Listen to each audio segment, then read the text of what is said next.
Pronto, nessa noite geladinha, muita gente está ainda atrapalhada com trânsito, com trabalho, outros com algumas outras demandas, mas estamos nós aqui. Gratidão a todos que estão presentes, a todos aqueles nossos amigos queridos que se fazem presentes também. Oi, Mônica, boa noite. Os nossos mentores amigos, os mentores do Lar Seara Esperança, e aquele grupo de colegas invisíveis que também fazem parte dessa nossa reunião aqui. Nosso abraço fraterno a todos, nossa gratidão pela presença. E começamos pedindo a proteção, a permissão, a bênção de nosso Mestre Jesus, em nome de quem nos reunimos, para darmos início a esse encontro dessa noite. Pai nosso que estais nos céus, santificado seja o vosso nome.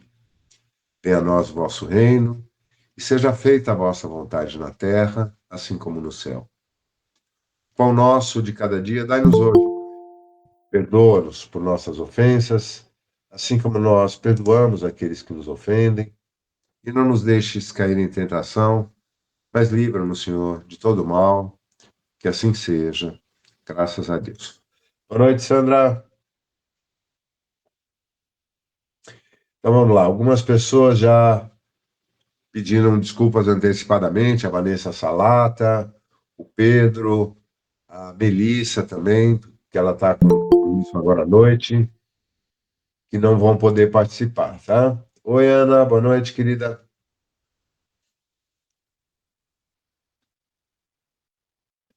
Vamos lá. Temos um Boa tema hoje. noite, Tudo bem? tudo. Então, tá bom. Temos um tema hoje bastante interessante, um pouco polêmico para alguns, mas que, a meu ver, tem muito a ver. Ao longo de toda a minha vida, todas as casas que eu tive a oportunidade de participar, ou como voluntário, ou como trabalhador, como assistente, há um certo consenso de que, para participar das reuniões mediúnicas, seja de tratamento de desobsessão, de cura, e em especial aquelas em que há uma interferência direta de entidades que se manifestam como médicos ou cirurgiões, há uma regra mais ou menos implícita de que os médiums não devem consumir carne vermelha e nem praticar sexo. Alguns lugares falam por 48 horas antes do dia da reunião, outros pelo menos no dia da reunião. Isso varia um pouco em cada casa, com cada dirigente ou dirigente dos trabalhos propriamente ditos, e causa uma certa, eu não diria confusão, mas dúvidas. Olá, Cris. Boa noite, Fia. Causa muitas dúvidas e pouco se explica o porquê disso. Quando se explica, acaba sendo algo um pouco vago, não muito esclarecedor. Nem todos têm preparo suficiente para passar essa informação, e vai ser bom a gente poder aprender um pouquinho hoje aqui, sem considerar. Boa noite, Adair. Sem Boa noite. considerar, claro, a palavra do Joseph como o, o ponto final sobre o assunto, mas é uma opinião bastante válida e que merece ser avaliada por nós, e a nosso critério, de cada um aqui, entender se, no seu caso, isso é pertinente ou não, se faz sentido ou não essa recomendação em alguns lugares, ou determinação em outros. Há lugares em que há uma rigidez muito grande quanto a isso. Os médiuns são interrogados mesmo antes de entrarem no trabalho, e de uma forma até bastante incisiva, se ingeriu carne vermelha ou se praticou sexo naquele dia, ou nos 2 dias anteriores. Até mesmo aqueles que vão se submeter a cirurgias espirituais, muitas casas passam recomendações por escrito, colocando essas restrições, principalmente abstinência de sexo e de carne vermelha. Eu, em mais de uma ocasião, questionei isso. A última delas que eu tenho lembrança foi com o Frei Abílio, que era nosso mentor, não é o nosso mentor lá no Seara Esperança, e naquela época ele estava bem presente, né, em todas as reuniões, descia, entrava nas salas de aula, onde estavam sendo realizados os trabalhos, orientava, uma coisa da qual eu sinto bastante falta hoje, essa participação mais ativa de um médium incorporado com o mentor da casa, que não tenha, vamos dizer assim, margem de questionamentos quanto à sua autoridade moral. E uma dessas ocasiões, se não me engano, num tratamento de desobsessão, eu questionei isso. E ele fez uma preleção breve, porque não cabia naquele momento se estender muito ao assunto, mas recomendou que eu depois fosse conversar mais com ele a respeito. Como eu já não estava mais atuando naquele grupo de desobsessão, me senti mais confortável e fui colocar a questão para ele. E ele falou: olha, isso varia muito de pessoa para pessoa, de médium para médium e de casa para casa. Eu acho que a gente não pode ser, e eu procuro não ser dogmático, no sentido de estabelecer regras inquestionáveis, e todos aqui já sabem disso. Falei, pois é, Frei Abílio, eu não estou me rebelando contra isso, eu estou tentando entender melhor o processo, porque eu, por exemplo, não tenho nenhuma dificuldade em me abster durante 1 ou 2 dias de carne vermelha, nem de sexo, é uma coisa que é perfeitamente cabível e fácil de controlar. Mas eu sou tabagista, eu sou fumante. O tabaco não seria tão ou mais crítico para quem faz qualquer tipo de doação, até mesmo para quem vai aplicar passes, do que a ingestão de carne vermelha ou sexo? Ele sorriu, aquele jeitinho dele, quem conheceu o Frei Abílio deve se recordar bem disso.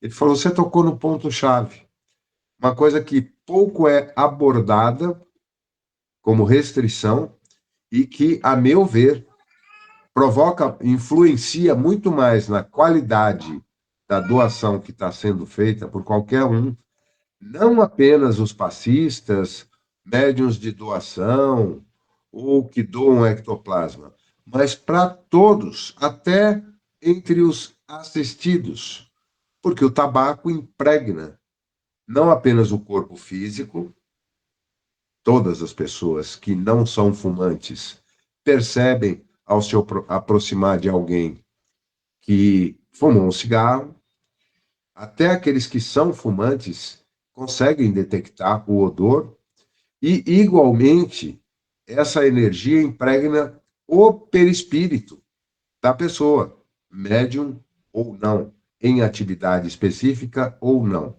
E, no entanto, pouco se fala. Da mesma forma, o álcool. Há pessoas que têm por hábito tomar alguma bebida alcoólica durante o almoço ou no final da tarde, e muitas vezes o fazem antes de vir para a casa espírita. Não que cheguem embriagados, né, desses casos que eu estou falando, mas de terem ingerido álcool ao longo do dia. E isso também fica impregnado no perispírito da pessoa, de forma que compromete. Agora, se a gente for ser restritivo com relação a isso, então, não apenas as sessões espíritas, mas as missas católicas, as reuniões evangélicas, quase todas as religiões esvaziariam, porque a maior parte das pessoas faz isso e é socialmente aceitável. Então, que direito temos nós de proibir e nos colocarmos assintosamente em relação a isso. O que nos cabe é orientar. E cada um que aceite ou não a orientação que nós demos, não é assunto nosso interferir na vida pessoal de ninguém, muito menos no livre-arbítrio de cada um. Claro que eu estou usando as minhas palavras, não foi exatamente o que ele me disse, mas o resumo daquela conversa que tivemos.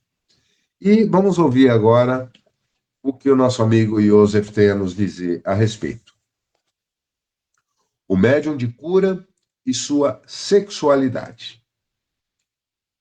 Um tema por demais complexo e sensível, mas que merece ser abordado, é a sexualidade do médium, principalmente os médiums de cura, materialização e outras faculdades mediúnicas, cujo exercício movimenta grandes cotas de fluido vital. O sexo é tradicionalmente considerado, por influência religiosa, como algo impuro, que não pode ser abordado de maneira aberta, sem rodeios, em virtude dos preconceitos e tabus que envolvem o tema. Desculpem, a garganta ainda está ressentindo um pouquinho, o ar seco não ajuda muito. Como já tem sido dito, inclusive por autores espíritas consagrados, sexo é vida. Aliás, esse é o tema de um livro psicografado pelo Chico, de autoria de Emmanuel, se não me falha a memória, Sexo e Vida. É energia e a relação sexual representa forte transfusão vital de altíssima potência. Não obstante, normalmente a relação sexual é tratada como algo a se evitar antes de determinadas reuniões de caráter mediúnico, assim como a ingestão de carne vermelha e outros elementos. Algo semelhante se verifica desde os tempos iniciáticos da antiguidade, onde a questão sexual permeava quase tudo referente às tarefas do iniciado. Há certo mistério em torno do tema e já predominava a falta de compreensão e de discussão aberta. Entretanto, a simples proibição, sem os devidos esclarecimentos, não resolve a situação, ao menos para aquelas mentes mais inquietas, dadas a questionamento, estudo e pesquisa. Espero que tenhamos vários de nós aqui com essas características no nosso grupo e sempre incentivamos isso, né? A atitude de questionar, estudar, pesquisar e não aceitar tudo sem observar melhor. Proibir por proibir nem sempre é sensato, sem que a pessoa tenha consciência daquilo que faz e por que o faz ou deixa de fazer. Por isso, os aspectos concernentes ao médium e sua sexualidade, principalmente quando ele se dedica de modo regular à doação de uma cota maior de ectoplasma, constituem um assunto que merece ser abordado de maneira clara. Aqui cabe um parênteses. O espiritismo no Brasil, ele se desenvolveu com uma atitude muito cuidadosa para não ferir suscetibilidades na massa da sociedade predominantemente católica, apostólica, romana. E para se diferenciar dos cultos afro, que começaram há pouco mais de 100 anos aqui com a institucionalização da Umbanda, que nasceu numa casa espírita, né? Para quem não conhece, esse tema tem muita informação a respeito, e também aqueles cultos mais raiz, como o candomblé. Então, para se diferenciar disso, e a gente percebe isso inclusive nos filmes que retratam a vida de Chico Xavier desde o seu princípio, havia uma preocupação muito grande por parte do movimento espírita, leia-se, pessoas que se incumbiram de divulgar a doutrina, de formar federações, de publicar livros, de promover cursos e reuniões, no sentido de, primeiro, se diferenciar, se destacar desses cultos africanos, como se eles não fossem cultos também da espiritualidade, e, principalmente, respeitar alguns dos cânones da igreja, para evitar conflito. Ora, todos nós sabemos, mesmo aqueles que não são católicos, ou que nunca se aproximaram da Igreja Católica, que os padres, todos aqueles que vão para um seminário para se formarem padres, têm uma restrição que é absoluta, cláusula pétrea, que não pode ser de forma alguma elevada. Qual seria? Quem quer responder? Oi, gente. Castidade. Exato, o celibato, ou seja, Isso. a proibição de prática sexual e de casamentos. Né? Isso é inquestionável. Agora, historicamente, hoje já é muito ventilado isso, o celibato foi instituído pela Igreja Católica Apostólica Romana já na Idade Média, quando ela já estava praticamente no comando político de toda a Europa, ou de grande parte da Europa, antes do movimento protestante levado a efeito por Martinho Lutero. E os papas e os bispos, muito espertos, que sempre foram seres muito inteligentes, que se destacavam, chegaram à conclusão de que eles poderiam se beneficiar de um costume do feudalismo, que era o que o varão, o filho mais velho de qualquer família, passava a ser o herdeiro natural de todos os bens daquela família. E aí a igreja meio que cobrava que o primogênito de cada família fosse levado para a igreja para se tornar um padre. Isso aconteceu e existem inúmeros romances históricos, inúmeros relatos verídicos, etc., que comprovam isso. O que acontecia? Quando aquele padre, que geralmente ascendia na carreira clerical, porque era de famílias poderosas, que tinham influência financeira e tinham um imenso orgulho de terem ali o seu representante nas castas mais elevadas do organismo clerical, eles se tornavam, muitas vezes, começavam como um pároco, mas já iam para uma paróquia mais favorecida, com maiores recursos. Em breve eles já eram promovidos, depois passavam a ser bispos e, finalmente, cardeais. Ora, quando da morte desse indivíduo, seja enquanto ele ainda era padre, seja quando já estava nos escalões mais elevados da igreja, para quem ia a fortuna da família? Para a igreja, sem contestação. Os outros familiares não podiam sequer contestar. Claro que se fazia aquele jogo de interesses políticos para que não iam deixar a família na miséria. Mas tudo era muito bem amarrado e acordado. Segundo a maior parte dos historiadores que retratam esse período e esse episódio, esse foi o principal motivo da instituição do celibato por parte da Igreja Católica Apostólica Romana, em detrimento de qualquer outro, porque no cristianismo e nos evangelhos não há nenhuma menção atribuída a Jesus ou aos seus seguidores de que o celibato deveria ser respeitado por quem quer que fosse.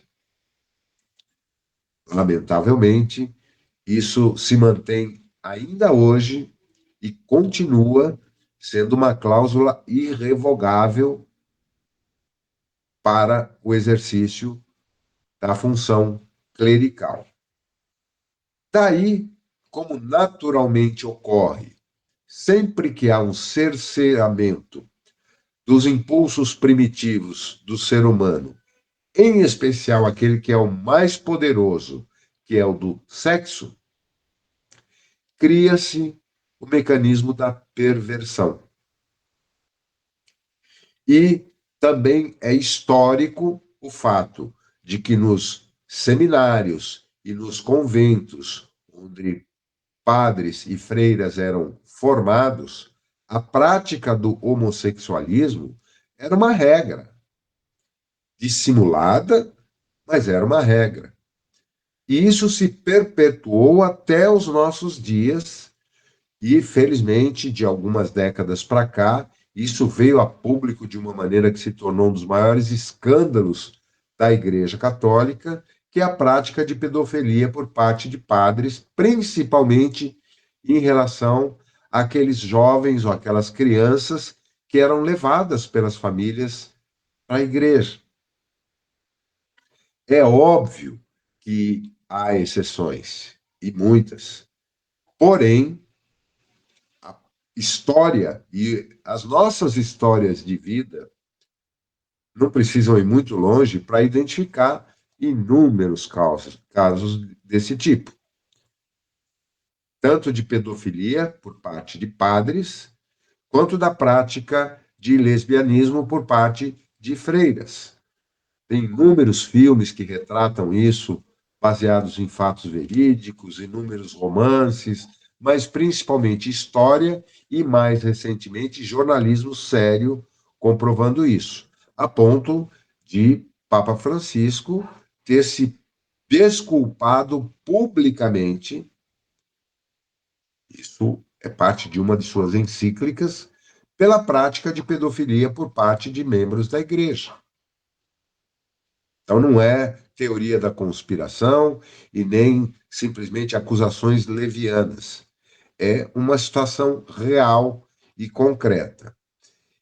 Eu estou fazendo essa digressão histórica para a gente chegar no espiritismo brasileiro, onde grande parte das casas espíritas tem, se não como seu dirigente máximo, seu mentor principal, pelo menos no seu grupo de entidades que se manifestam, elementos que foram do clero, padres, freis, bispos. No próprio livro dos Espíritos, muitas comunicações são atribuídas a santos da Igreja Católica, como São Luís, Santo Agostinho, a padres como o cura d'Arnes e tantos outros. A gente vai ver lá inúmeras comunicações que são assinadas por personalidades do clero que desencarnaram e, ao perceberem-se espíritos, vieram dar o seu testemunho. Porém, eu não me recordo de nenhuma passagem na obra de Kardec que aborde o tema do celibato por parte da igreja, da pedofilia ou das práticas sexuais indevidas no seio do clero. Isso era um assunto que era tabu na época dele e continuou sendo tabu no espiritismo no Brasil. A obra Sexo e Destino teve muita dificuldade para conseguir a aprovação da FEB e ser publicada. Mesmo na atualidade, há diversos autores espirituais que escrevem romances psicografados por outros médios, abordando o tema da homossexualidade, masculina e feminina, o tema do estupro, e isso ainda enfrenta, vamos dizer assim, um pouco de reserva por parte de muitos dirigentes. Agora, a proibição, ou pelo menos a recomendação, de que não se deve praticar sexo e nem ingerir carne vermelha nos dias ou nas 48 horas que precedem uma reunião mediúnica, em especial de cirurgias espirituais ou doação de ectoplasma, ela permanece ativa em muitas casas. Tá? Vamos dar sequência aqui para entender melhor tudo isso. Por isso, os aspectos concernentes ao médium e sua sexualidade, principalmente quando ele se dedica de modo regular à doação de uma cota maior de ectoplasma, constituem um assunto que merece ser abordado de maneira clara. Antes, porém, vale ressalvar que, ao mencionarmos a doação de ectoplasma, não nos referimos àqueles que imaginam ser doadores, mas cuja atuação se limita a abrir e fechar a boca no ato de bocejar. E tem muitos, infelizmente. Trata-se de uma conclusão absolutamente fantasiosa que, na maioria das vezes, reflete pura falta de educação básica e de boas maneiras, ou misticismo exacerbado por crenças infundadas que denotam desconhecimento do que significa a doação de fluidos no contexto do magnetismo animal. Doar ectoplasma é muito mais do que fazer qualquer gesto. Queremos nos concentrar naqueles que trabalham em reuniões de ectoplasmia e materialização, especificamente, cuidando de não generalizar nossas observações. Nem sequer a doação eventual, natural e costumeira é objeto de nossas ponderações, até porque se dá em quantidade muito menor, como ocorre nas reuniões de desobsessão de meus irmãos espiritistas, por exemplo. Em linhas gerais, a energia empregada na função sexual é da mesma natureza da substância conhecida pelos meus irmãos como ectoplasma. Isso é, a energia empregada na função sexual é semelhante àquela catalogada pela medicina chinesa como energia yang, positiva, masculina. Dissemos da mesma natureza, e não que sejam uma e a mesma coisa. E assim falamos apenas para efeito de compreensão de parte de meus irmãos. Aliás, da parte de meus irmãos. É muitíssimo comum que os médiuns doadores de ectoplasma mais ostensivos, que se dedicam a reuniões de materialização, disponham desse tipo de energia de modo mais acentuado. Isso ocorre devido ao preparo ao qual foram submetidos no período entre vidas, na erraticidade, visando precisamente potencializar a capacidade de doação energética e ectoplásmica. Durante a experiência reencarnatória, as células vibráteis do perispírito do médium de materialização recebem um aumento vibratório e um incremento energético, que tem por alvo, sobretudo, o duplo etérico, então em formação, pois nele reside, em larga proporção, o fluido vital, composto pelo ectoplasma e por outros elementos ainda não identificados pelos meus irmãos, mas que têm papel de destaque no processo de doação das energias necessárias ao tratamento por meio da ectoplasmia. Convém reiterar que nos atemos ao tipo de reunião mediúnica onde haja doação intensa de ectoplasma, ou seja, as reuniões de materialização, ectoplasmia e tratamento de saúde em que o espírito, mesmo incorporado, faz cirurgias espirituais com ou sem o uso de instrumentos. Outra ressalva importante aqui. Hoje, são raras as casas espíritas, e mesmo dentre as que fazem o tempo destinado a reuniões especificamente de materialização e ectoplasmia com objetivo de pesquisa, de estudo, é muito, muito, muito raro. Alguém aqui conhece ou atua ou frequenta ou frequentou alguma casa espírita que, tirando cirurgias espirituais, tenha habitualmente reuniões dedicadas especificamente ao estudo e à propagação da ectoplasmia e da materialização? Por favor, se alguém conhecer, seria interessante compartilhar isso com a gente. Pois é, eu Fala, Beth.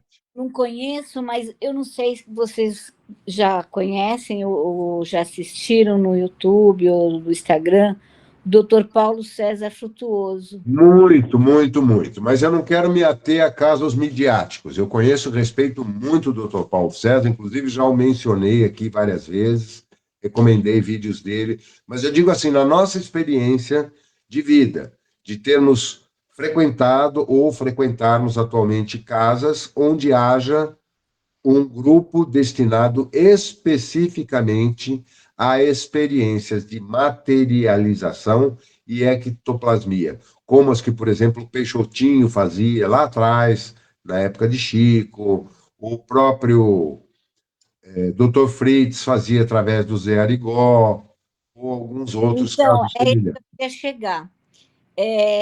Há muitos anos, eu era criança, eu tive a minha avó por parte de pai, ela ficou cega quando eu estava com mais ou menos 1 ano de idade. E daí então começou aquela corrida através de cura, meu pai levando ela médicos já tinham dito que não havia jeito, que tinha secado o nervo óptico, isso e aquilo. Naquela época, em 60 anos atrás, né? Aí, e vai daqui, vai de lá, leva aqui, leva lá. Ele levou, eu tinha na época, quando nós fomos, acho que uns 7, 8 anos, nós fomos até o Arigó. Inclusive, me saiu da minha memória, é incrível que pareça, eu estou hoje com 60, vou fazer 69 anos esse mês. Nunca me fugiu da memória o que eu vi lá. Eu lembro que era como se fosse a sala grande, como se fosse um teatro. Em cima ficavam umas cadeiras, o povo que ia fazer a cirurgia ou que ia ser atendido de frente para a gente. E lá quando aconteceu o filme do Arigó, me deu um negócio que eu vi ele. Você tem que ver.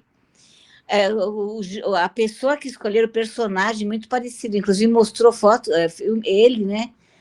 Então, Os melhores filmes espiritualistas que eu assisti nos últimos tempos. Muito melhor em termos de direção do que os de Chico. Para mim, para o meu gosto cinéfilo. Fala. Então, aí, quando chegou na vez da minha avó, e eu naquela criança de tudo, né? Eu era curiosa, nunca, todo mundo acho que de olho fechado, e eu de olho aberto. Ele pôs a mão em um copo d'água na minha mão.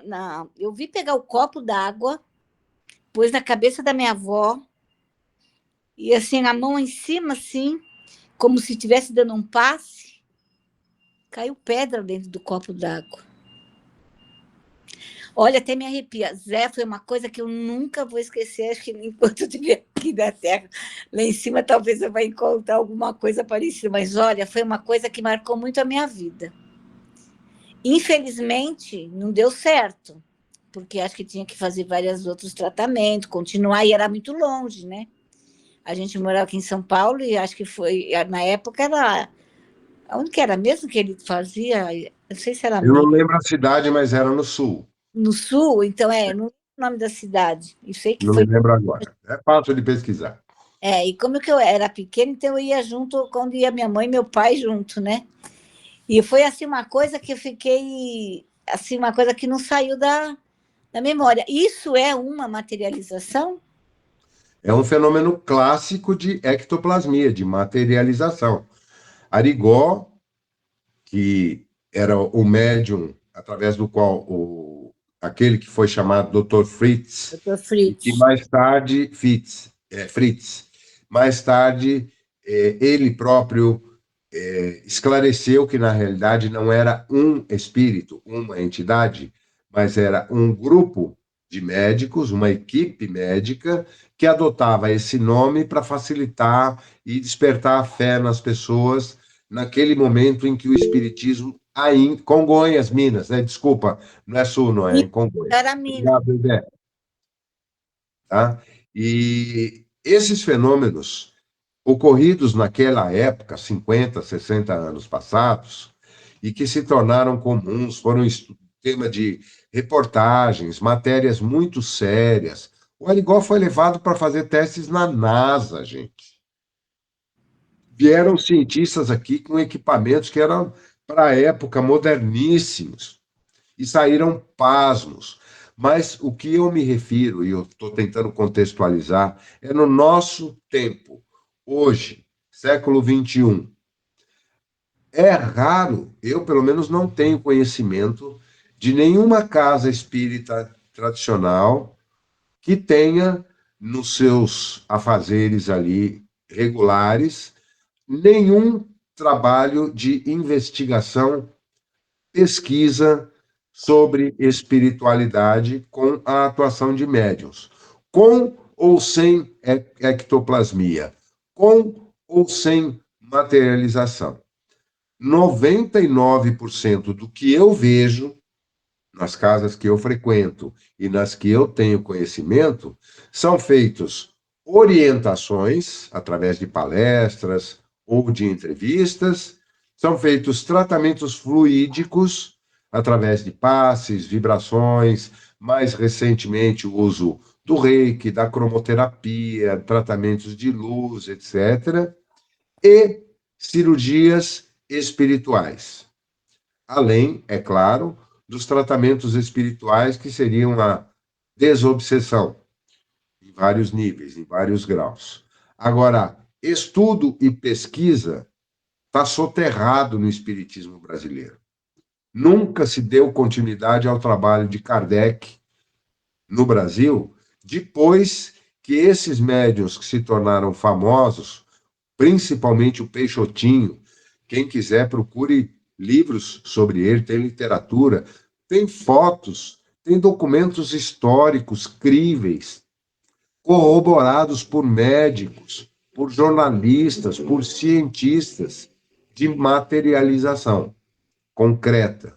A única casa que eu tenho conhecimento hoje, embora eu nunca tenha ido, só ouço falar e assisti vários vídeos, é a casa de Frei Luís, lá no Rio de Janeiro, onde opera o Dr. Paulo César Fructuoso, que é um médico reconhecido internacionalmente na sua atividade clínica, diretor de hospital, um cara emérito, professor de medicina, né?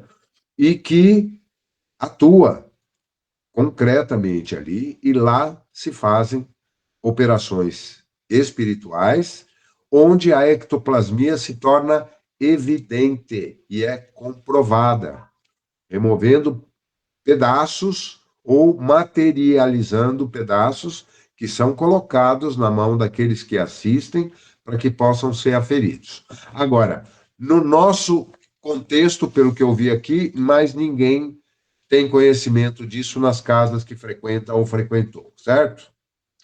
Então vamos dar sequência aqui.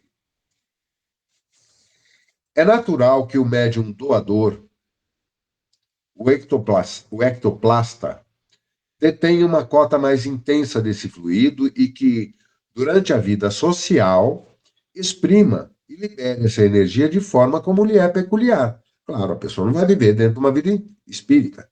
Ele tem a sua vida normal.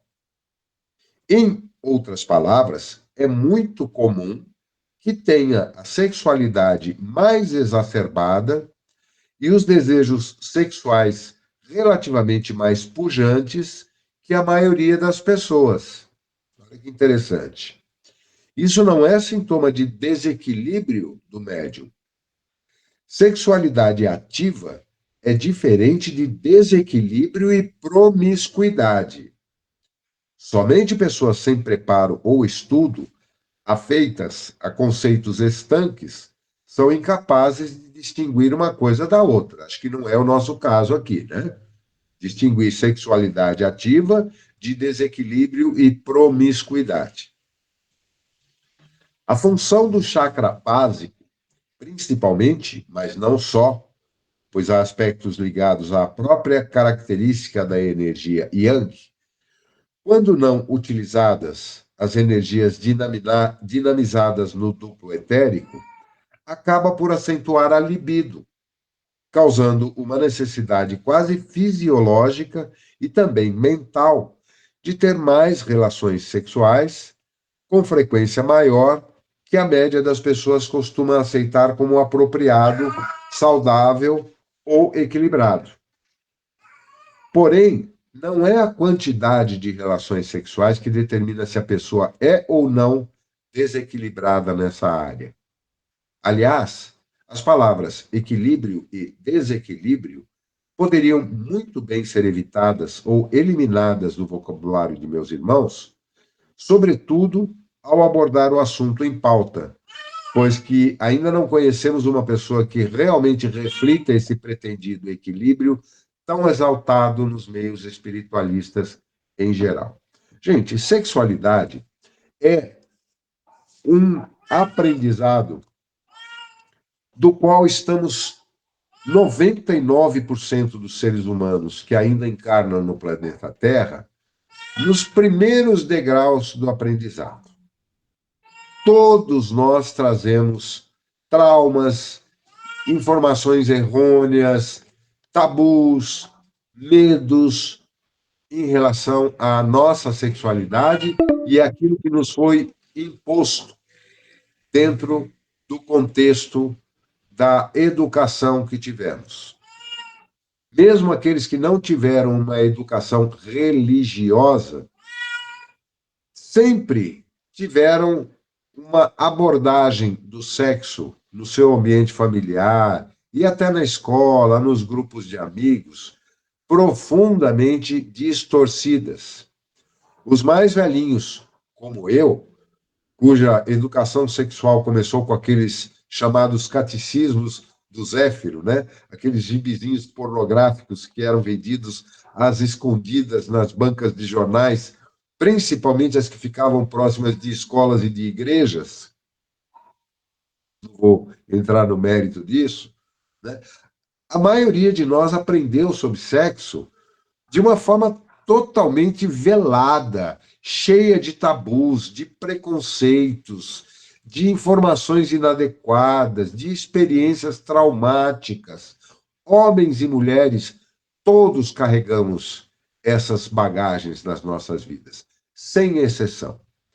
Ao longo das nossas vidas, nós vamos nos relacionando, vamos nos conhecendo melhor, eventualmente passamos a ter parceiros ou parceiras mais constantes, alguns se casam, têm filhos, e com isso a sexualidade tende a ser melhor acomodada no contexto geral. Tá? O que não significa que tenhamos resolvido essa parte das nossas vidas. Nós temos um momento de vida, do final da adolescência até o ápice da vida madura, nos 30, 35 anos, 40 anos, dependendo da genética de cada um, o nosso potencial de libido, de energia sexual, muito, muito, muito fortes. Alguns reprimem, outros têm interesses difusos. Há pessoas nos quais a sexualidade não se manifesta de uma forma tão intensa. Já outros que, desde a adolescência, se masturbam incontroladamente, se tornam viciados em sexo. E eu não estou distinguindo gêneros aqui. Homens e mulheres igualmente. E como só muito recentemente a sexualidade passou a ser abordada de uma forma mais aberta, muita gente fala hoje, mas nunca teve tantos gays e lésbicas como nos dias de hoje. Isso é uma perversão. Não, sempre houve homossexualidade, em todos os períodos e civilizações da história. Porém, hoje, a sociedade abriu um pouco mais a discussão sobre o assunto e, em alguns casos, melhorou a aceitação por parte de partes da sociedade desse que é um fenômeno natural da sexualidade humana. Ah, mas é antinatural. Não vamos entrar nesse mérito, porque a gente teria aí dias e meses e anos para discutir sobre esse assunto, não vem ao caso. Mas o tema sexualidade continua sendo muito espinhoso e difícil de ser colocado abertamente. Por isso a gente está não só limitando ao que está no texto, mas eu estou procurando dar um contexto um pouco mais ampliado para que a gente se situe melhor e se coloque dentro de cada um a nossa relação com a sexualidade para compreendermos melhor o que está sendo colocado aqui no campo da sua aplicação no trabalho mediúnico, seja ou não de ectoplasmia, que são raros os casos. Muita gente, ao não praticar o ato sexual, evitando-o na pretensão de sutilizar ou atingir um nível melhor de espiritualidade, está com tal comportamento desarmonizando as funções para as quais foram criadas as energias sexuais, que são inerentes a todos nós, seres humanos. Nós somos seres sexuados, nos reproduzimos através do sexo. Ninguém consegue interromper esse fluxo de energia dentro de si. Privar-se do sexo não eleva ninguém, tampouco confere espiritualidade a nenhum ser humano, muito menos facilita a ligação com energias, espíritos e formas de pensamento superiores. Essa é uma crença absolutamente incorreta e amplamente difundida entre pessoas místicas, que rejeitam o estudo e a abordagem das questões espirituais segundo uma visão mais analítica, científica. Portanto, apresentar o apetite sexual mais acentuado, a necessidade maior de fazer sexo, é um fato que não deve ser tomado como sintoma, de forma nenhuma, de que o médium esteja desequilibrado ou mesmo mal assistido espiritualmente. Significa apenas que tem uma cota maior de fluido vital e que, provavelmente, está com acúmulo energético ou ectoplásmico. Assim, é muito comum observar médiuns doadores de ectoplasma que tenham a sexualidade mais ativa, não desregrada nem promíscua, mais ativa, tida por outros como exagerada. Geralmente, aqueles que assim a consideram são eles próprios mal resolvidos quanto à questão sexual ou não conseguem, por qualquer motivo, ter uma vida sexual saudável.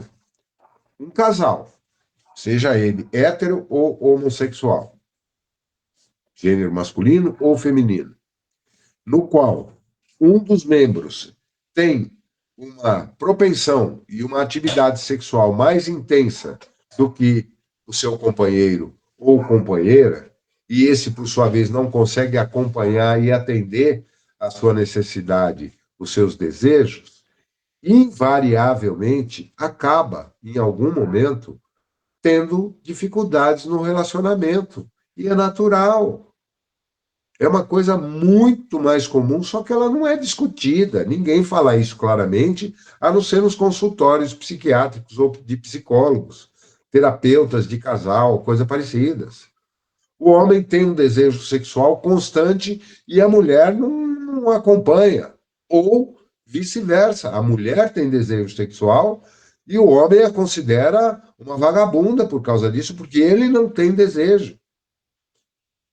Quantas desgraças não ocorrem ainda hoje, no campo do feminicídio, inclusive, por conta disso, desse desrespeito pelas diferenças naturais, que podem perfeitamente ser atendidas e resolvidas com um diálogo franco, aberto, respeitoso entre o casal. Mas, até mesmo dentro da casa espírita, eu já conheci casos de casais que se separaram por conta de diferença de sexualidade. Um dos dois, eu não vou citar se foi homem ou mulher, a pretexto de ser um doador de energia, de participar ativamente de trabalhos na casa espírita, se recusava a fazer sexo, enquanto que o outro se sentia privado. Chegou uma hora que, inevitavelmente, acabou com a separação. E um dos dois foi convidado a se retirar da casa espírita porque o dirigente o entendeu ou a entendeu como pervertido ou pervertida.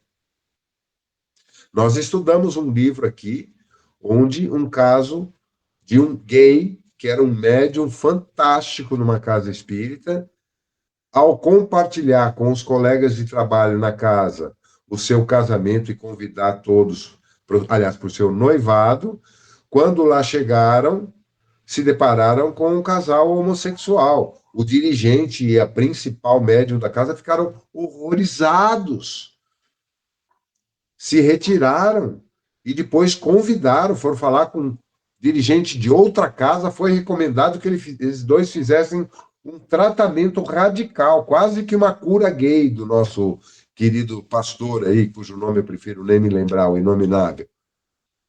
E um livro que retrata uma história real. Alguns de vocês devem se lembrar desse estudo, né? Então, esse é um tema muito delicado para dirigentes e para pessoas, seres humanos de uma maneira geral. O ideal é que o médium doador de ectoplasma, de fluidos magnéticos, de forma geral, tenha atividade sexual regular. Desse modo, evitando que seja vampirizado em desdobramento, tanto quanto em vigília, por entidades da oposição interessadas naquele potencial. Vamos pular para o próximo link, gente, que vai terminar essa chamada agora. Estou fechando agora essa sala e abrindo a próxima, tá?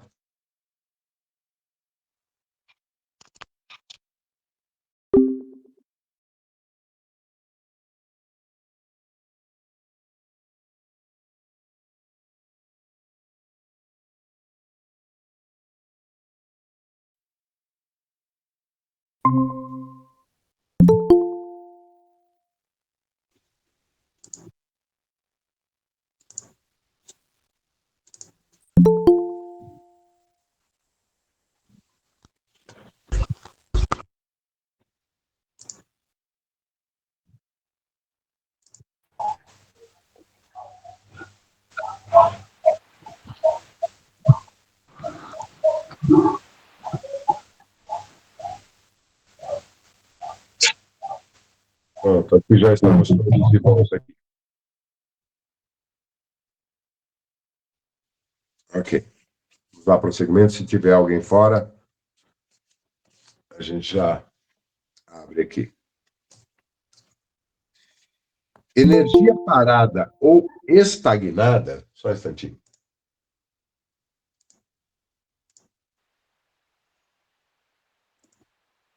Pronto.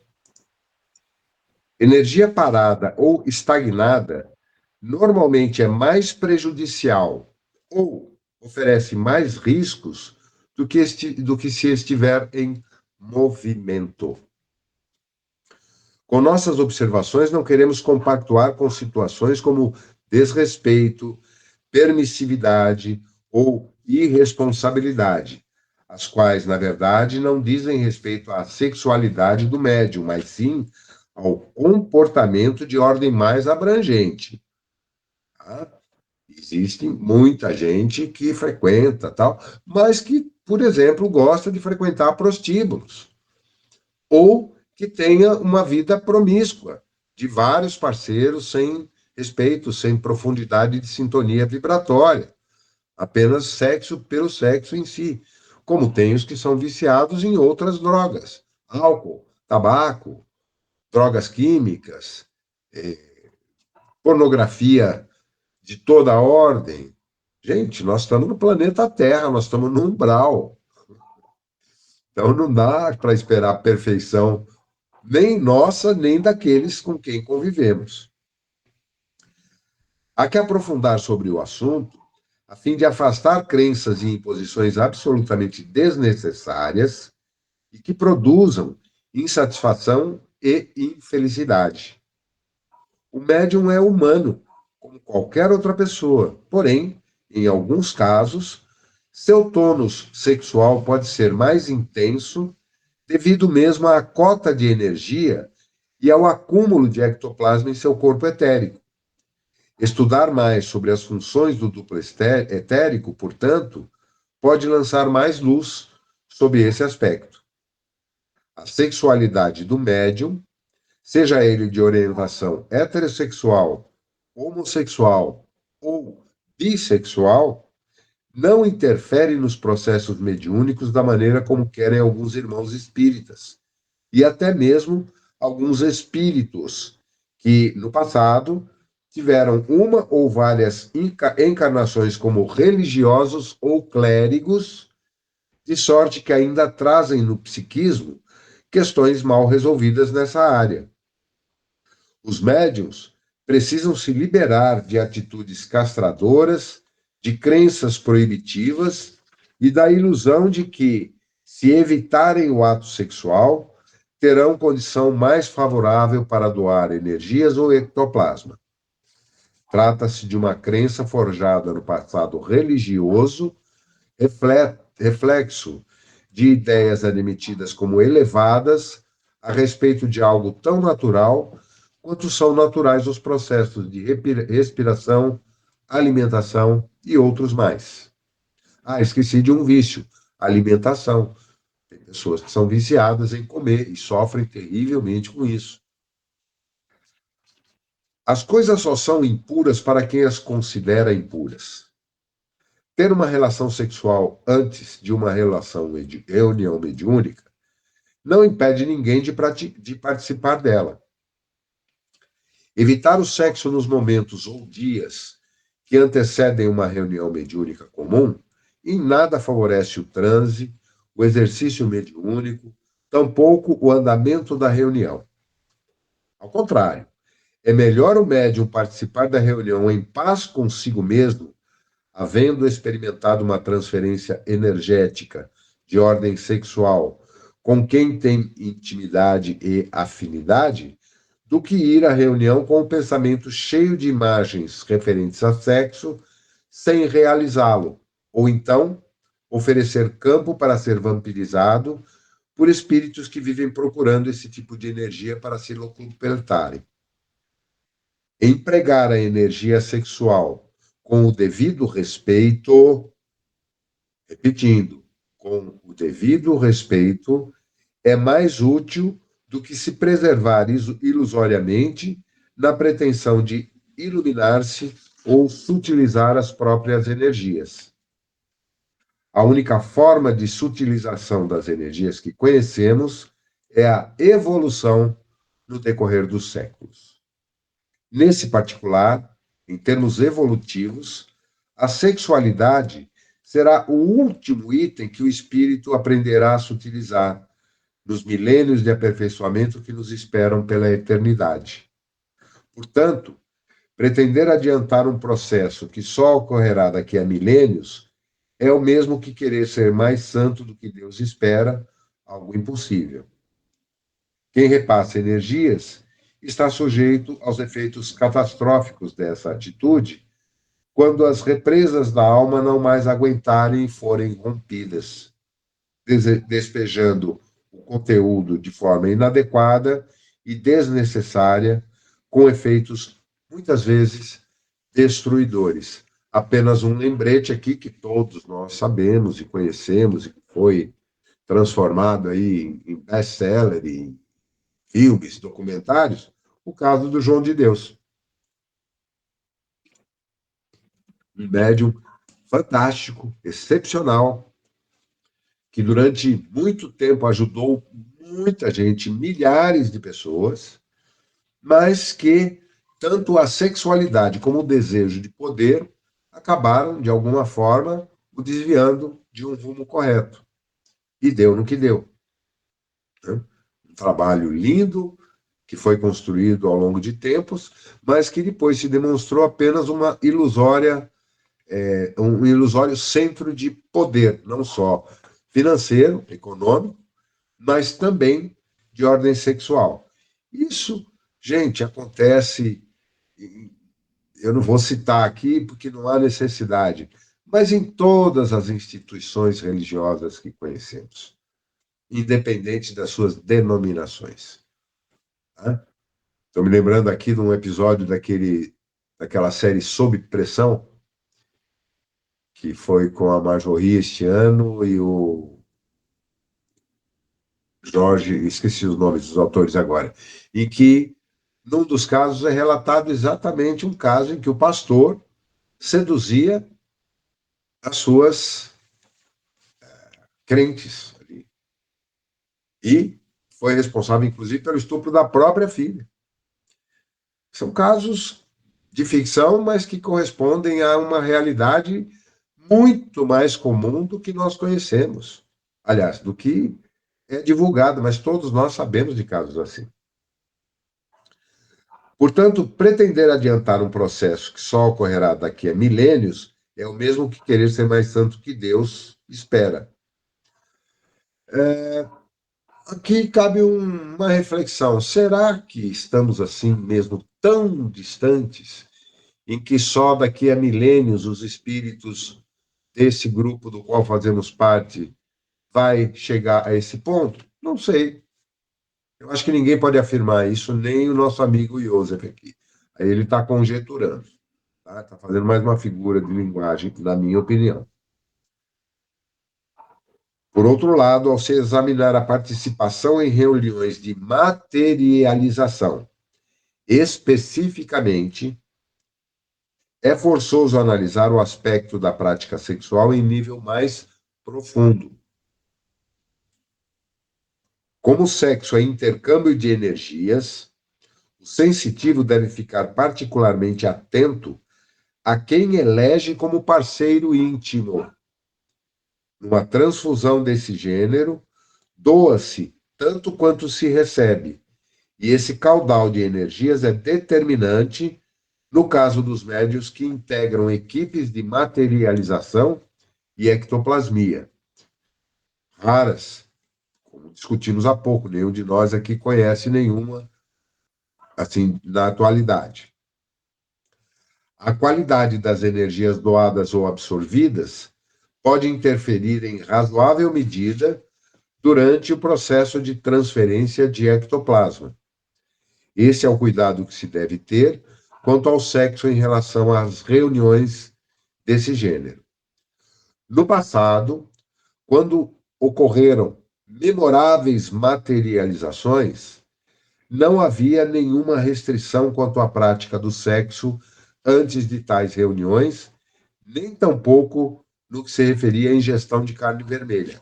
Aqui ele está fazendo uma relação, mas está se referindo a esses casos que foram amplamente divulgados e estudados nos anos 40, 50 do século passado, onde médiuns excepcionais como Peixotinho talvez o mais conhecido, né? Principalmente pelo fato do Chico ter participado também dessas reuniões de materialização, e isso foi amplamente divulgado, fotografado, pesado, medido, não tinha margem para dúvidas ali, mas não se questionavam esses pontos.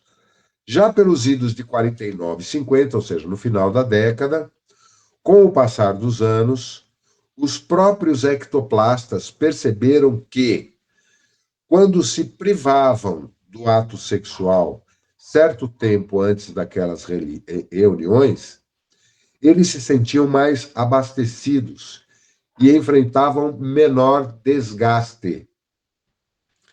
Mais tarde, chegou-se a outra constatação.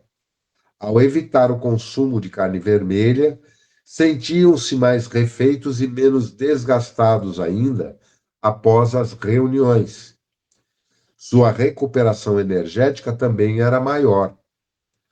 Algumas outras observações se fizeram ao longo do tempo, e em uma e outra reunião, E meus irmãos médiuns e pesquisadores chegaram à conclusão de que, caso o médium se abstivesse da prática sexual nas 48 horas anteriores à materialização, uma cota maior de ectoplasma ficava retida nas células do duplo etérico. Portanto, mais elementos restavam à disposição do trabalho. Embora o ato sexual em si não impeça a participação na reunião de materialização, repito, a ênfase nesse ponto, reunião de materialização, especificamente. Abster-se dele no período anterior, de fato, economiza fluido vital. Além disso, a mente fica mais liberada de formas de pensamento que naturalmente estão associadas ao sexo. A propósito, tais formas de pensamento não constituem algo daninho, ameaçador ou que favoreça a abertura de portas e processos obsessivos, como muitos pensam. Desculpe. Afinal, fazem parte do comportamento do ser humano no atual estágio em que se encontra. Entretanto, no caso de reuniões de ectoplasmia, para a maior parte das pessoas, não todas, e segundo observações de pesquisadores dos dois lados da vida, a abstinência sexual por pelo menos 48 horas anteriores a tais reuniões favorece a doação de uma cota maior de fluidos. Além disso, interfere na qualidade deles, pois libera a mente das formas de pensamento naturais e partícipes da prática sexual.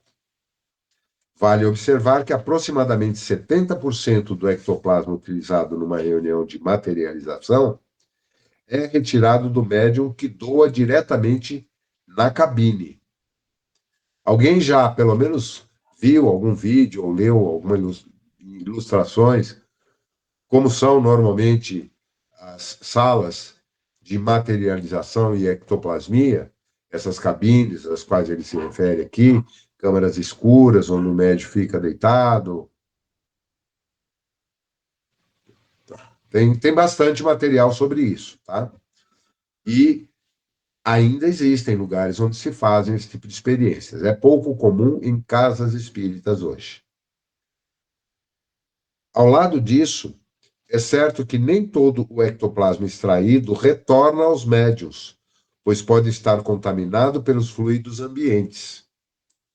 Considerando esses fatores, evitar a carne vermelha e as relações sexuais no período anterior à reunião de tratamento espiritual, seja ela de ectoplasmia ou do tipo em que o espírito incorpora no médium para os atendimentos, pode ser bastante útil à manutenção das energias e do fator vibratório, bem como a doação de uma cota mais intensa de ectoplasma. Não obstante os efeitos benéficos da abstenção sexual quanto à doação do ectoplasma, evitando-se até mesmo formas de pensamento emitidas pelo médium que pudessem encontrar ressonância nos assistidos, é importante examinar a questão sob outro ângulo. E no caso em que a abstinência de carne vermelha e sexo prejudica o médium e a qualidade de seus pensamentos durante o processo de tratamento espiritual? É uma pergunta. Alguém que come carne invariavelmente todos os dias, 2 vezes por dia ou mais, de repente ficar 2 dias sem consumir carne, como essa pessoa se sente? Ou alguém que está num momento de um relacionamento íntimo em que a paixão está no auge, a libido está exacerbada, e aí tem que se conter durante 2 dias. Como vão ficar os pensamentos e a libido dessa pessoa? Homem ou mulher? Será que vai trazer algum benefício? Ah, mas então é um anormal. Não, já se discutiu aqui. Cada pessoa, e mesmo a mesma pessoa, em momentos diferentes de vida, tem uma manifestação da sua sexualidade diversa, conforme o que está vivendo naquele momento, o relacionamento que está tendo. É claro que um casal, uma dupla, que está juntos há pouco tempo, que acabam de se conhecer, estão se descobrindo, estão com a libido lá em cima e vão fazer sexo até na cabine do avião ou na salinha de passe que está abandonada lá no fundo, caso exagero. Um casal, um par, que já estão juntos há algum tempo, que já passou aquela fase da paixão exacerbada, tem muito mais autocontrole, é muito mais fácil. São raros os casais que estão juntos há alguns anos e que façam sexo todos os dias, ou 4, 5 vezes por semana. Mas isso varia de pessoa para pessoa. Cada indivíduo tem suas características próprias e a gente não pode estabelecer parâmetros para isso. Uma vez que pessoas diferentes têm características diferentes, a abstenção do sexo pode acarretar, para alguns, o aumento do volume e da consistência das formas pensamento que circundam em torno da aura, alimentadas não pela prática, mas justamente pelo desejo sexual, o que é perfeitamente natural e nada tem de condenável ou desequilibrado. Como se vê, é fundamental respeitar a natureza de cada um. Hoje, passados tantos anos em trabalhos dessa espécie, eu, pessoalmente, aconselho aos doadores não a abstenção de ambos os itens mencionados como regra absoluta e inamovível, mas apenas na hipótese de se sentirem bem, sem prejuízo da qualidade de vida de meus irmãos, mas visando principalmente a qualidade de nossas reuniões. Hoje, mais do que antes, acredito, como espírito, que a proibição é mais prejudicial do que o uso ou a abstinência conscientes. Ou seja, se for possível se abster de carne vermelha e sexo antes da reunião, ótimo. Se não, tenhamos em mente que o ser humano é mais importante do que as regras. Adoro essa frase. O ser humano sempre é mais importante que as regras, sejam elas quais forem, sociais, religiosas, espiritualistas. Em resumo, não defendemos a proibição, mas a compreensão dos fatos e a consciência acerca deles e de suas consequências. E vale repetir, a referida abstinência nada tem a ver com evolução, com elevação espiritual ou sutilização de energias.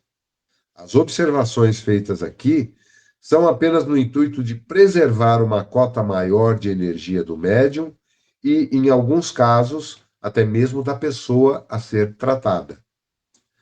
Todavia, caso o médium ou os consulentes não tenham guardado a abstinência do sexo e da carne vermelha, não se inviabiliza de modo algum o tratamento espiritual. Nem sempre o espírito precisa se materializar para efetuar um procedimento de tratamento.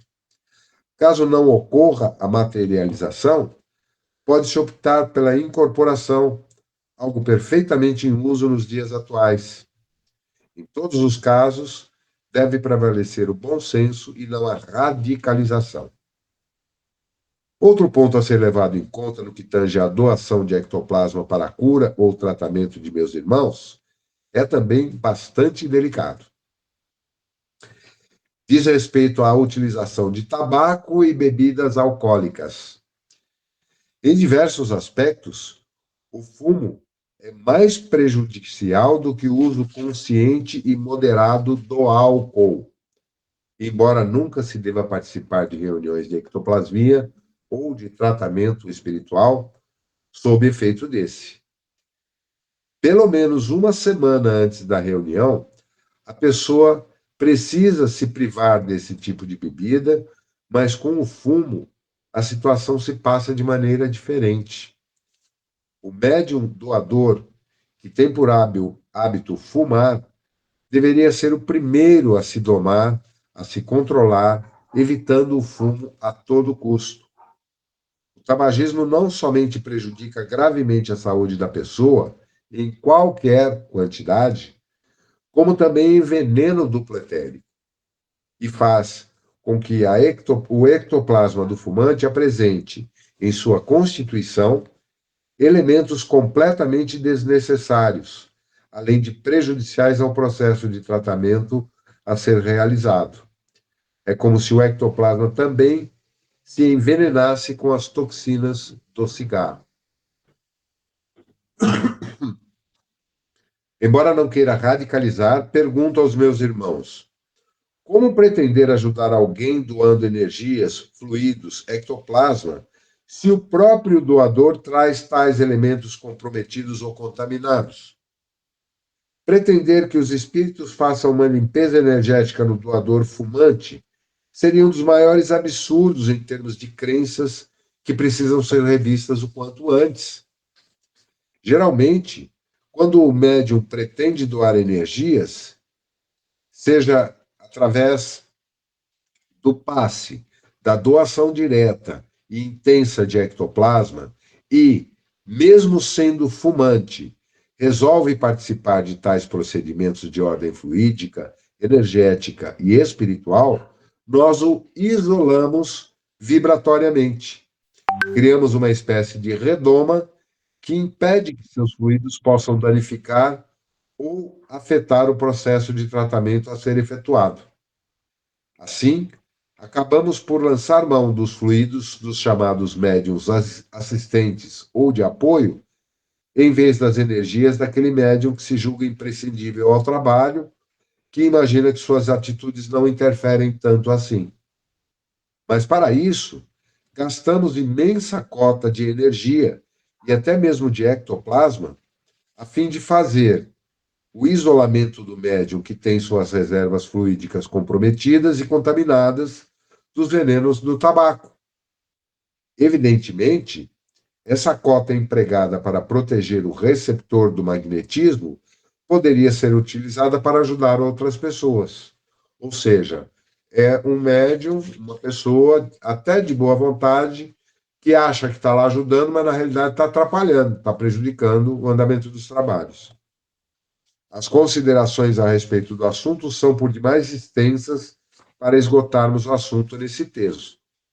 De qualquer forma, peço aos meus irmãos a caridade de tomá-las não como uma verdade absoluta, nem como uma imposição de nossa parte, que sejam vistas como a contribuição de um espírito que é apenas mais um estudioso dessas questões e que, nas últimas 5 ou 6 décadas, tem se dedicado a compreender melhor não só as implicações morais, as atitudes e os comportamentos de meus irmãos nos processos de materialização e tratamento espiritual, quanto se esforçando para compreender a condição humana.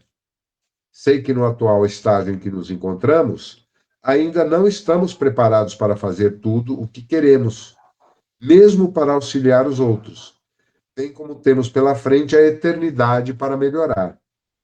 Sei também que nem Deus, nem os bons espíritos esperam de ninguém aquilo que a pessoa ainda não é capaz de oferecer. Dessa forma, essas considerações, que não são somente minhas, mas de nossa equipe de trabalhadores do invisível, são trazidas a meus irmãos, sobretudo para estimulá-los a continuar suas pesquisas e melhorar ao máximo a qualidade das tarefas às quais se dedicam em nome do eterno bem. Ou seja, é uma questão em aberto a ser avaliada e cada um tem que olhar para dentro de si, para suas características, para sua constituição, para o seu momento de vida e saber o que é melhor para si. Eu creio que aqui do nosso grupo, poucas são as pessoas que têm uma atividade mais intensa, com exceção, acho que, da Mônica, não sei se mais alguém aqui participa efetivamente. O Ricardo e a Cris trabalham também na cromoterapia, alguns devem ter alguma atividade como passistas, não importa.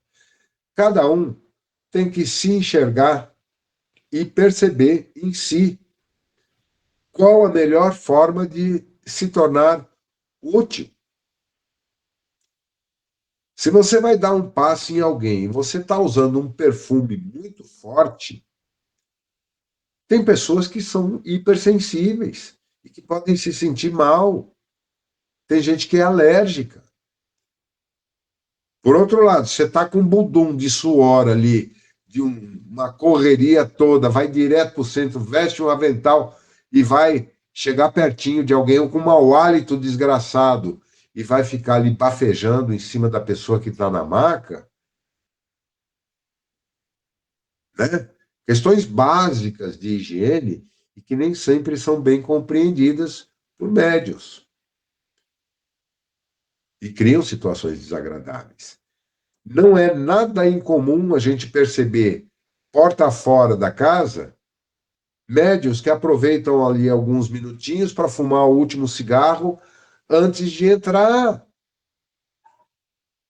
E muitos desses vão trabalhar na maca, em mesa de cura, cheirando cigarro. Independente do seu ectoplasma, independente da sua aura, o cheiro do tabaco, para quem não fuma, é nojento. E, no entanto, isso passa batido, eu não vou dizer responsabilizar dirigentes por isso, porque nem todos também têm como ficar patrulhando cada um dos seus, mas são coisas que são notórias e que a gente vê com frequência. Vamos citar, né, pessoas, nem casas, mas todos temos conhecimento disso. Então, é importante essa abstenção do sexo ou da carne vermelha? Em que medida? Até que ponto? Para quem? Em que momento da sua vida? Para que tipo de atividade mediúnica? Ou é mais importante uma regra básica de higiene pessoal e de respeito pelo outro, no tocante a odores, a aparência, a forma de se expressar, a desagradável mania que alguns médiums têm de tocar a pessoa que está recebendo o passe ou o tratamento. Eu já vi casos de uma mulher se levantar da maca, espumando, porque ela sentiu que estava sendo tocada pelo médium. Não sei se isso aconteceu ou não. Pode ter sido um descuido, um resvalão, coisa. Pode ser que ela estava perturbada, ou alguém se utilizou dela para fazer um escândalo, ou não. Mas que tem muitos médiuns que têm esse hábito de tocar, né, de pôr a mão.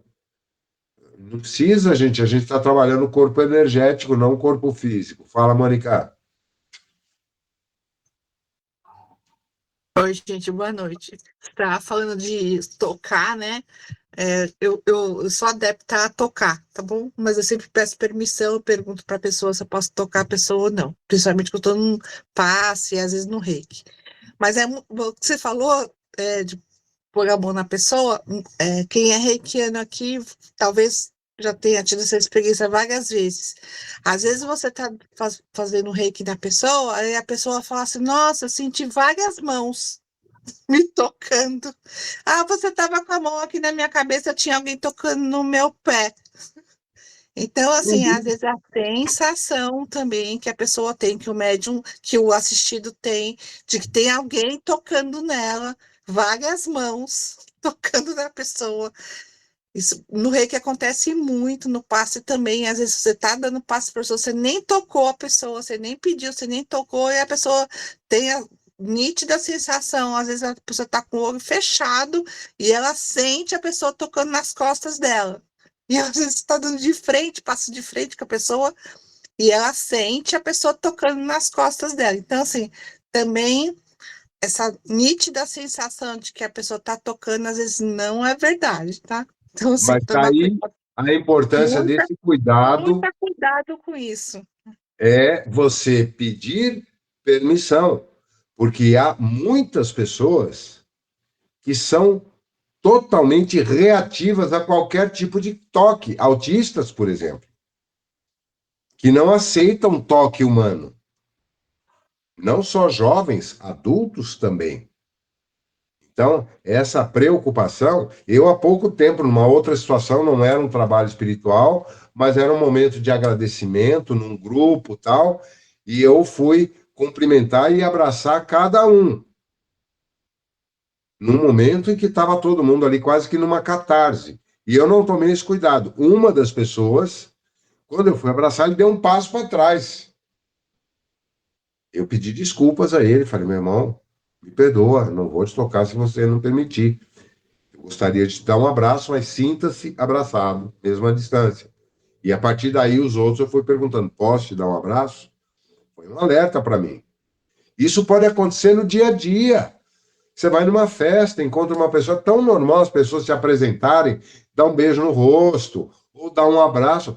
Tem pessoas que não suportam esse tipo de intimidade, não por serem arredias, mas por terem algum grau de transtorno que as impede do contato físico e se torna muito desagradável para elas. Então, isso e mais uma infinidade de outras coisinhas que a gente percebe no dia a dia, nos leva à principal reflexão a respeito disso tudo. Primeiro, Deixa eu só fala.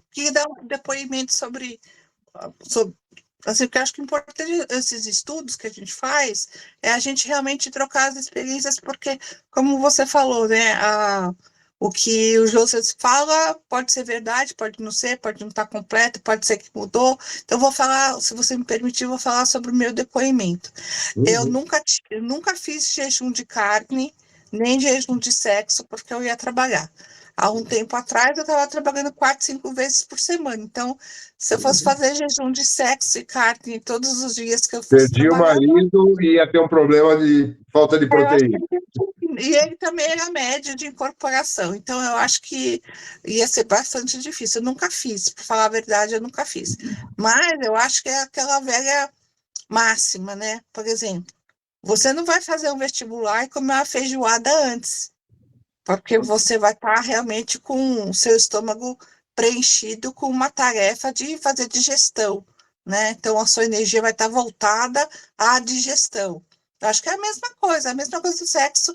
Eu não vou fazer um sexo promíscuo nunca, mas se não for, não iria fazer antes de fazer um atendimento. Mas também Olha, não não vou diga dessa água numa ali para beberei, hein? churrascaria antes de trabalhar, porque senão eu vou dormindo para trabalhar Lógico. medianicamente. Então, eu acho que é a moderação.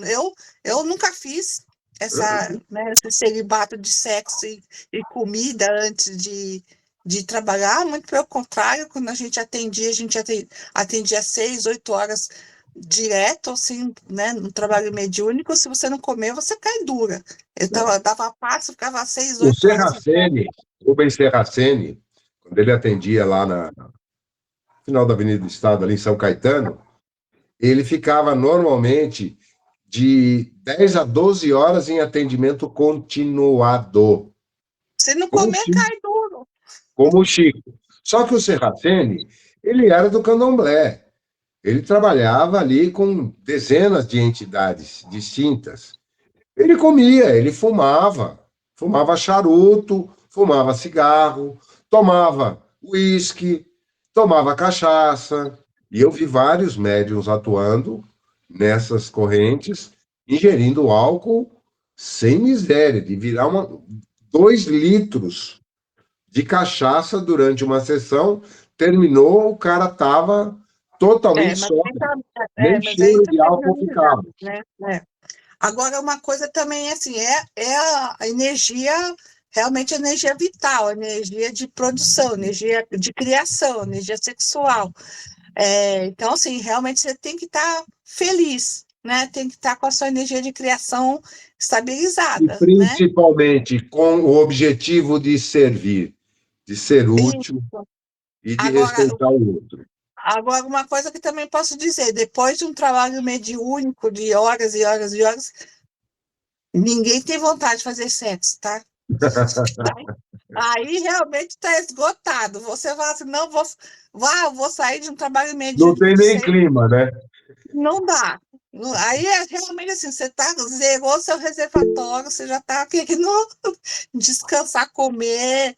Realmente, assim, depois que você trabalha mediunicamente, você tem muita sede, você tem fome, realmente, você tem muita sede, e você tem vontade de descansar, né? Eu nunca conheci um médico que fala assim, nossa, eu trabalhei mediunicamente, agora tô louco para fazer um sexo. Nunca ouvi falar o Vamos pro oposto. motel, Benzinho. Não dá. Aí realmente fica difícil, né? Gente, já estamos estourando o nosso horário aqui. Valeu, Mônica. São observações importantes também. Como desde o princípio a gente está falando da leitura desse capítulo, é um assunto inesgotável, né? Mas eu acho que a gente teve aqui, tanto nos comentários, nas experiências trocadas, quanto na leitura, motivos bastante profundos para a nossa reflexão e aplicação na nossa vida pessoal, que é o que interessa. Quanto à forma de atuação mediúnica que cada um tem, que a faça com o sincero desejo de servir, pelo prazer e pela felicidade de servir, e não para ser reconhecido ou para alimentar o ego. Isso é o mais importante. Então, vamos encerrar agradecendo as hostes de Nossa Mãe Maria, que nos protegem, nos intuem a todos, e desejando a todos uma excelente noite, uma excelente semana, um excelente mês de junho. Ave Maria, cheia de graça, o Senhor é convosco. Bendita sois entre as mulheres e bendito é o fruto do vosso ventre. Santa Maria, Mãe de Jesus, roga por nós agora e na hora de nossa passagem. Que assim seja, graças a Deus. Estejam em paz, boa noite. Valeu Boa noite, boa semana. por vocês estarem aqui para Obrigada. Boa noite, queridos.